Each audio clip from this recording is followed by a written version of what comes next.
Natela mvaniriza ku mukutu gwaffe ogwa Nalubaale The Divine.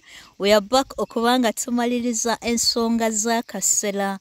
Yes, ku mulundi guli Nalongo Nalubaale yatuyitiramu akaseera kyeki, amakulu agali mu kaseera kali. Natera munsikirize tubenga tumalayo ebibuuzo byaffe ebikwatagana ku kaseera. Omuntu wali otegekedde otya akaseera ayagala okubanga okayingira olw'ensonga ez'enjawulo ze tulina? Omuntu yaliyisa atya mu kaseera ate oyinza fundikira otya ensonga z'akaseera kano? Kali munnaffe tuulakalira wekomire ku mukutu gwaffe. Ngenda kubanga nkutuusaako Nalongo Nalubaale ate abenga ensonga y'akaseera eno agiggala. Yeah. Batumiddeko mwenna abanyumirwa empeereza zaffe ate mwenna ababadde batumeesinga. Ekyo kye bayita Uganda Kula, njagadde nkulage ku kibira. Akono bakayita kabira k'ekiwa Mirembe, okalaba? Yeah. Some of you guys mwagala nnyo nature, era bino byembeera nkola nga ntambuza kamera eno bwenti. Banjagala abali eyo mubenga mulisa ku maaso. Mulisa ku maaso ate tunakola ki? Abamu akabanga kanene bannange nga tetuli waka. Yes. Kati kiba kyetaaga n'ogamba ate kandabeko ku biri eka. Nalongo. Yes, we are back. Wow. Tumaleyo ensonga zaffe ez'omu kaseera. Okay. Twatandika ng'otunyonnyola bulungi emabega kaawo ne saagala ka video kawanvu ennyo ne njagala nkatememukko. Okay. Yeah. Otubulidde ebirungi ebiri mu kaseera, otubulidde lwaki Omulubaale yeetaaga akaseera. Yeah. N'otubulira n'amaanyi gwe wajja. Actually togatubuulidde naye otugambye olina bye wajjeeyo. Of course. Okay. Kati Nalongo. Omuntu ayinza kweteekerateekera atya akaseera akeetaaga? Omuntu ayinza kweteekateekera atya akaseera, era muntu ki eyali eteeketeekedde akaseera? Muntu ki? Omuntu ateekeddwa mu buli ngeri okweteekateekera akaseera ye muntu eyeesanga ng'alina amaanyi oba empewo ezimulaga nti zo za waggulu nnyo mu buyinza, za kitalo, ne zimulaga nti katugeze nti oba buli muyi w'amagezi, buli musawo zimujovuna kwegamba zirina engeri gye ziyisa amaaso mu bantu ab'enjawulo b'oba oyagala bakuwe ku magezi. Zo ne zikulaga nti oyo tajja kukola ku nsonga zaffe, oyo tajja kukwata mu nsonga zaffe, oyo tasaanidde yadde okutuwuliza, oyo tasaanidde yadde okutumanya. Empewo zino ne zibeerawo nga zikutigomya, zijja ku mutwe ne zoogera. Nalongo tuvuze mu speed. Bw'osalawo nti ogenze oba weebuuze nga zibulira ddala. Okay. Ne zisirika. Otugambye omuntu ayina empewo zino ezitayagala zitwala mu masabo. Empewo enkambwe ennyo. Empewo ez'obuyinza obwa waggulu. Ono takwata mu nsonga zange zesosola, tugambe empewo z'entondo ezitondowala. Naye nga tezigambwako, nzibuzibu, ebirooto byabyo bizibu, si byangu bya kunnyonnyola, nannyini wazo zakufuukira obuzibu, tomanyi kyazikolera, zibafuukira ekizibu. Mu ngeri ennyangu zakufuula ekizibu ne mu sosaate mw'oli, weetaaga akaseera. Kati omuntu bw'atyo aba yeetaaga akaseera. Tutegedde omuntu yeetaaga akaseera. Aweeyo obudde akakkane, ayogere n'empewo ezo, azibuuze kiki kyezaagala akole. Nange nga nkoyo tambula mu basawo nsobola okweteeka mu kaseera. Osobola okukikola. Osobola okukikola. N'osalawo n'ogamba nti bannange nze ngenze mu kaseera. Nsobola okuwuliziganya ne bajjajjange bambuulire ddala kiki kye baagala. Okay. Bw'oyingira akaseera kano, basooka ne baleeta ebirooto eby'entiisa. Abantu abasinga nga bayingidde akaseera basooka ne babulirwa ddala otulo. N'abeera nga ali restless. Oba tugiyita anxiety. oba kutya okutya okumanya ki kyagenda okusisinkana okuteebereza ki ekigenda okuddako obeerawo ng'oli a bit anxious you don't know what to expect like kiyinza okubaawo ennaku nga 2-3 then n'okkakkana kati ate bw'okkakkana ebirooto ebisooka okujja biba byantiisa kati ntyemu nalo no nkubuulira process bw'etambula should we get scared biba byantiisa osobola okuloota banabasezi nga bakugoba kibasezi no witamitans baseze olwokuba nti figures n'ebifaananyi biba bitujjira oluusi bitulema nalongo kati olwo omuntu okuloota abantu nga bamugoba olwo nakyo ekyombu nakyo kitiisa nnyo okuloota abantu nga bakugoba kirala n'okuloota abasezi nga bakugoba nakyo kitiisa olwo kati abo nabo bakutiisa nnyo of course eri omuntu wamma tabamanyi kubanga eriyo n'omuntu agenda okugamba baseze naye nga bw'aba kudescribing ate gojja kumanya nti tebabadde basezi naye ye mu kifaananyi kye wali kimulaga nti ate abo baki nalongo tuwogera ku birooto omuntu kyakugamba kye tutaagala kuyisa ku kamera kweraliikiriza bantu butagenda mu kaseera birooto byantiisa byosooka okufuna ebirooto ebyo byentiisa bw'obivaamu ate ofuna ebirooto ebiri totally irrelevant kikyoliko kati ng'ekyo kibeera nti emibiri gyaffe gyeseetinga gituuke mu mbeera eya receivership eri mubeeyi eyo kati omubiri gwoba wagwebasizaawo togunoonya togutawaanya nnyo obeera musirifu yensonga lwaki zino essimu tuziggyako nojjako obuvunaanyizibwa bwonna akaseera kano nkakolerawa kuba neekubyamu akafaananyi nkubyamu kati bwe nti akafaananyi omuntu asobola okubeera mu nnyumba ye n'agenda mu kaseera kisinziira nyumba ki oyagala nga yategula oba nga kandabe what kind of a house do you want oyagala itya kati tugeze nalongo oyinza okugamba nti oli mu nnyumba yo naye nga mulimu en apartment buli omu yasharingako room ate yeba nnyumba yo teba yiyo nga you're sharing with someone but you can't call it your house if you're sharing ennyumba y'abantu wetwegatta oyinza okuba ti oli mu apartment ng'eyo naye ng'oli mu ghetto kyeki like mu nzigotta remote areas ono kati akaseera ketaaga omuntu atalina neighbor nga ggwe akaseera ketaaga awantu awasirifu oyinza okugamba nti sijja kusobola nze gyembeera kangende waffe mu kyalo kakolere kubanga yo mu kyalo waliyo jjajja yasigalayo ne muto wange si bangi abantu abali ewaka pollution noise nja kuyingira akawungeezi saagala abantu bamanye nti wendi nja kufulumanga kiro nga ngenda kwetewuluza nziremu nnyingire nsirike oba nja kgenda ebugaba owelcoming abantu abaagala akaseera nga nze sazze kunkolako nalongo nga sazze nga just nekubira akasimu nenkugamba njagala kujjayo mu kaseera nalabye ka vidiyo akakwatagana kaseera nalongo bugaba wanjawulo kubanga eriyo n'abagamba banaye nze sijja kukola nsonga naye nzija kubalabako obulabiriza I want to see that place is very beautiful era olwakumuwa kamera ono yatera otukolera ettima nagenda ku White Sand Beach n'abeeraawo nga yeetoloola ntera okwagala abakwatire ku view naye munnange yeematiramu mu kikula naye katugenderaawo so nalongo olumu njagala otuteekeko eri mu kyondo kya wali otukwatireko kawo ka vidiyo tujagenda tukakwatireyo era abatulaba n'abatuuliza tulina eryato ebyuma byaffe kwe tunabiteeka kiwa mirembe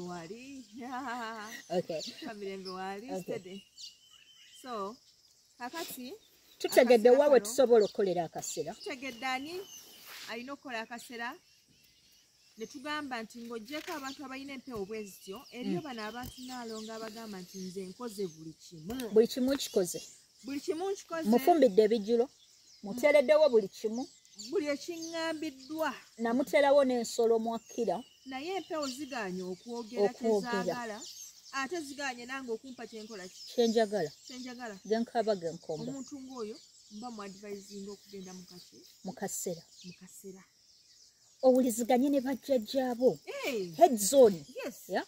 Era bw'obeera mu kaseera wobakwatako Obeera babuze lwaki olowooza bw'obeera mu kaseera mba ndowooza ku biki tolowooza ku landiroodi akubanja okay tolowooza ku mukama wo agenda kugoba ku mulimu bw'obeera mu kaseera olowooza ku bajjajjaabo era nga strictly obabuuza bakama bange ensonga eno nkikole ntya bino no byetaaga abantu abamanyi okukola ku bintu bya yoga Nalongo you need to concentrate kati mujja kubiyiga you open up yes to the inner self of you exactly n'oggulira oli ow'omunda n'oyogera naye ekyo si kyangu weegobamu ebirowoozo ebirala byonna ate n'osigala ng'oli focus ndowooza tujja bakolerako ka vidiyo ak'omuntu butya bw'asobola okweteekateeka n'oggulira omuntu ow'omunda n'otandika okuba ng'owuliziganya naye because some people don't know how to do it tujja kubanga tukabakolera mulabe omuntu ayinza kukola atya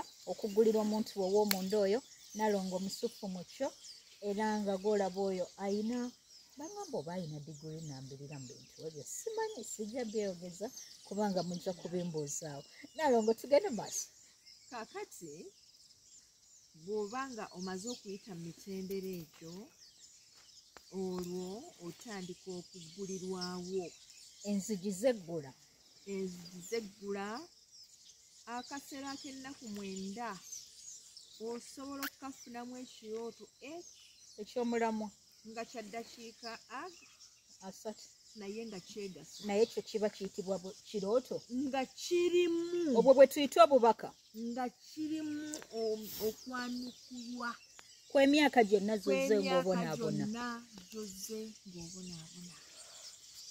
era awo we wakuweerwa kiki ekyasoba kiki ekyetaaga okutereeza mulina kukitereeza mutya kiki kye weetaaga okuba nga otuukiriza kwangamba ngenda okuva eyo nga ndi muzibu ng'oli muzibu nga weemanyi weetegedde bayithawo oyinza n'okgenda mwaka akaseera ng'ogenze kwezuula nzaani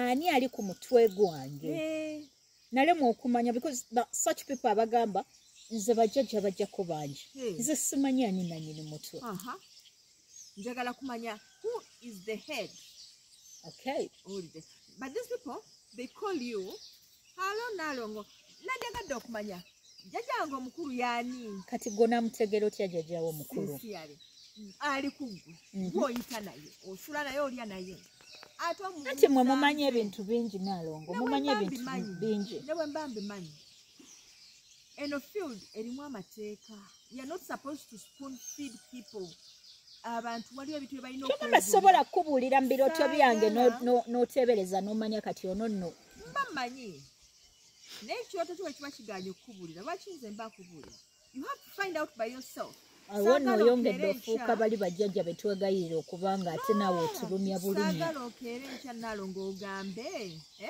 nti okusinziira ku Nalongo yaŋŋamba nti empewo enkulu gye nnina yamuwanga yajjajja Kiwanuka yaŋŋamba Kiwanuka yaliko ate eri mu liri eddiiro baŋŋambye balaba muwanga kati wammaggwe ali ku mulala wammaggwe olaba ani ate nange ntera okuloota omulemu oyo kale n'oggyayo ekirooto 1 2 3 bye yali akuwadde n'okitwalira awo kale abalubaala ekituufu munnange nakuwalira wamu nammwe olw'ebirooto ebitakwatagana bye mufuna olw'ebigambo olumu ebitakwatagana bye mwogera naye ng'ekituufu era Nalongo kano ke tukomyewo ndowooza tugenda kutandikira ku birooto tusunsule ebirooto tubibateere wali tugire ebirooto mumanye kye bayita okuloota kyeki omuntu osobola okuloota ng'otunula osobola okuloota ng'oyebase era Nalongo ne kano kankayiseewo nti omuntu okuloota kyo kitwekeddwa omuntu yalibadde amanya nti waliwo ensonga lwaki tuleeta era waliwo emmandwa evunaanyizibwa ku bubaka okubutuwa era si bibiri bye tuloota nti tuteekeddwa okubikola era mbatumirako bakwano bange mwenna abagoberera obubaka embeera eyo esudde abantu mu mbeera etali nnyangu kubanga waliwo bye tuloota nga byaliwo mu bulamu bwaffe obukadde waliwo bye tuloota nga biri baawo kwegamba someone has to know obubaka buno bwendoose Nalongo bwamabega bwa mu maaso buliwo kati kinetagisa okukikola oba tekinetagisa exactly wakulaze kasubi nekitegeeza mbu leero giteekewo wadde nga tolina wagiteeka nobeera stressed about it Nalongo ama tumaleyo ensonga zaffe ez'omukasera ebyo tujja biraba nga tuuse mu bubaka tugambye nti tuddiŋŋana ekyo kye tuba twagala okumanya tulabye enteekateeka yaako tulaba ani eyeetaaga akasera tuyinza kavuunuka tutya mu bukakamu eriyo obuseera bwa mirundi mingi nnyo nno ddala naye bw'oba oyogedde n'omuntu oba osobola okumanya ekika ky'akaseera kyeyakola so if someone Nalongo ayagala kukola akaseera asobola okuba ku namba eyo eri ku ssimu n'akugamba n'akuyitiramu embeera ye n'omuadvisinga akaseera kiye ke yeetaaga nsobola okumuadvisinga era bulijjo mbaadvisinga gwe kasita okubira essimu mu budde obutuufu obutasukka ssaawa 12 mbaadvisinga kiki kyokola ng'ova mu kaseera ebiseera ebisinga kagiramu endagiriro ya buli kimu era bakama abo be bagenda okulungamya era bakama abo bakubuulira kubanga bw'ova ku kino odda ku kino bw'ova ku kino odde ku kino kati Nalongo gwe bakugambye ewavuddeeyo tugenda tutandikira ku ki bingi baba Nalongo ekituufu kiri nti tolina kyama kyogenda tubbirako kyogamba nti kyo kino abantu bange ababadde banindiridde akabanga kano mbasuulidde akaama kano nsooka endi akabuzi ako ko nenkalya lindako wavuddemu ekyakabuzi we kyawedde kati kyekiddako ekiddako era tujja kuba tukibategeeza kubanga tuli wamu nammwe era tukanyiza tujja kuba tubabuulira buli kigenda mu maaso thank you so much webale kusharinga naffe omanyi bakulu banno omanyi kati ffe mwe tubayita bakulu bakulu banno we muli mu zino ensonga si bonna nti omuntu akugamba nti mukadde kano asobola okubaako emikolo gy'akyakola some people still go like affe kati twamala twakikuba twatuuza happy and contented nga bw'obeera ng'oli mu ffumbo nga wapaakinga ng'emmotoka mu garage nga n'emmotoka emipiira gyavaako kwegamba nga oli mukakamu tosuubira kusimbula tweyanziza okuba nga osuubulidde ku mbeera gy'obaddemuko ensonga nkulu nnyo naye ng'ensonga eyo okusinga etambulira nnyo mu buzaale obuzaale bukolebwa ne bukoma obuzaale bukolebwa n'okigala kati tukole buzaale n'okigala kasita okola lubaale n'omutereeza n'owanga amayembe wali n'ogatereeza n'owanga abalongo babawanga babagira ki n'obagattagatta n'obasiba abalongo kakati bw'omala n'ogirayo omusambwa guli omukulu n'ogutuuza ng'ekyo kiwedde kati ekisigadde ng'otuula kulya bintu akuwa obukulu akuwa kulya of course akuwa obukulu akuwa kulya owulidde akuwa obwami akuwa kulya kale mwabali mukulya nze sisobola kuba emulugunyako ate okimanyi eno mu baganda we tuba tulya tetwogera naye kati eno mu butonzi musigala mwe mukola tulimu ebiti bingi eriyo abantu nga abacaretakers eriyo abantu abatambulirako obubaka obw'enjawulo amaanyi agafuga nga mwe temugenda kuwummula amaanyi agafuga ensi eno toyinza kuŋŋamba nti ng'omulabewo buli kiseera ayiiya nti gojja kubeera awo ng'owooza namalayo naawe olina okuba nga naawe okola ki buli dakiika weepanga bupanzi weepangapanga era omusaawa tegujja kuyita ng'okugambye nti nkwetaagako ewange twogere ate owooze mbu nze namalayo kati obadde wa misambwa nga muwogera nga jja kuyita kale mu kavidiyo akaddako ndowooza tujja kubanga naffe twogera ku oli waba ayagala okyala ew'omusambwa ayinza kikola atya kale kaninde mu comment section anaaba ayagala okyala n'abayagala nalonga mubulire ku byama ndowooza kijja kwetagisa omukubira akasimu kuba alabika leero si mweteefuteefu kubanga atibulira otherwise tubagala nnyo mwebale kubanga mwekumidde ku mukutu mwebale kubeera nga mbadde bawuliriza balungi mwebale kutwagala bannaffe ate nga mbasabira byansoso eno ebyoto bye tukuma bannaffe tukuma bya bonna era tekigaana obeera eyo nga wali agadde okutuukako ekiwamirembe okume ku kyoto kya kiwamirembe osabe emirembe ebugaba ssese ewagabirirwa. Please feel free kuba kasimu akali awo tujja kuba nga tukuwa endagiriro ey'okuba nga otambula ku nnyanja entambula we ziri eza buli kika kale munnaffe ffe tujja kuba nga tukulindiridde wekomera ku mukutu alina kyobuuza ngenda kuba nga nkirindiridde awo. It is very okay. Comment ku ki kyonna kyoyagala okubuuzaako. Mwagala nnyo akuume atakuumira mpeera weewaawo.